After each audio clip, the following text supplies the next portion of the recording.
नमस्कार प्रेक्षकांनो, मालिकेच्या 27 तारखेच्या भागामध्ये आपल्याला पाहायला मिळणार आहे की आता खरंच राकेश जे आहे ते नाटक करत आहे हे सत्य समोर येणार आहे।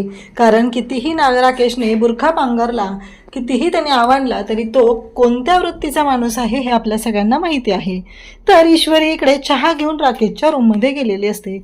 ईश्वरी दरवाजा ढकलते तेव्हा राकेश उठतो आणि म्हणतो, बंद दरवाजाच्या आड आपण दोघं असणं हे काही योग्य वाटत नाही, त्यामुळं मला असं वाटतंय की तो दरवाजा जो आहे तो बंद नाही ठेवला पाहिजे, असं राकेश ईश्वरीला सांगत असतो।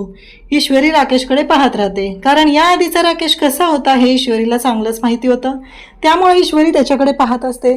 ईश्वरीला मिठीत घेण्यासाठी तरसलेला राकेश होता आणि आज या राकेशचं एक नवीन रूप तिला पाहायला मिळत असतं। तेव्हा मात्र ईश्वरी राकेशला चहा देते। राकेश जाऊन दरवाजा उघडतो आणि त्यानंतर ईश्वरी आता निघून गेलेली असते। ईश्वरी विचार करत असते की हे सगळं काय आहे, म्हणजे राकेशचं हे रूप नक्की कसलं आहे हा प्रश्न ईश्वरीला पडलेला असतो। आणि त्याच वेळी ईश्वरी राकेशकडे पाहते। राकेशच्या हातामध्ये सरबताचा ग्लास दिलेला असतो आणि ईश्वरी राकेशकडे पाहते आणि ती निघालेली असते। राकेश सुद्धा तिच्याकडे पाहत असतो आणि तिला म्हणत असतो की तुम्ही जाऊ शकता।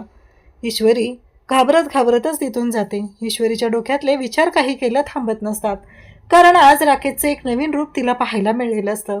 हा राकेश बदललाय की काय हा प्रश्न तिला पडतो। मग ती रूममध्ये जाते आणि अर्णवला म्हणू लागते की अर्णव सर, आपण प्रत्येक वेळेस ह्या राकेशला कॅच करण्याचा प्रयत्न करत आहे। आपल्याला प्रत्येक वेळेस असं वाटतं की हा राकेश जो आहे तो खोटारडा आहे आणि हा नाटक करतोय, पण आज मी तुम्हाला सांगते की राकेश कोणतंही नाटक करत नाही। हे ऐकल्यानंतर अर्णव म्हणतो की कसं शक्य आहे, तेव्हा ईश्वरी सांगू लागते आणि मग मात्र अर्णवला सुद्धा धक्का बसतो ईश्वरीनं जे सांगितलेलं आहे ते ऐकून। आणि इकडे राकेश म्हणत असतो की कसं आहे राकेश, हा राकेश कधीच बदलत नसतो, केलं ना एप्रिल फुल सगळ्यांना, असं म्हणत राकेशची एंट्री झालेली आहे, जी पहिला राकेश आहे त्या राकेशची। आणि त्याने शेवटी त्याचं रंगरूप सगळ्यांसमोर आता आणायला सुरुवात केलेली आहे। त्याने कितीही आवडला असला इतके दिवस की आपण सुधारलेलो आहोत, आपली मेमरी लॉस झालेली आहे, तर तसं काहीही नाही। या घरातून बाहेर पडायला लागू नये यासाठी केलेलं ते नाटक आहे।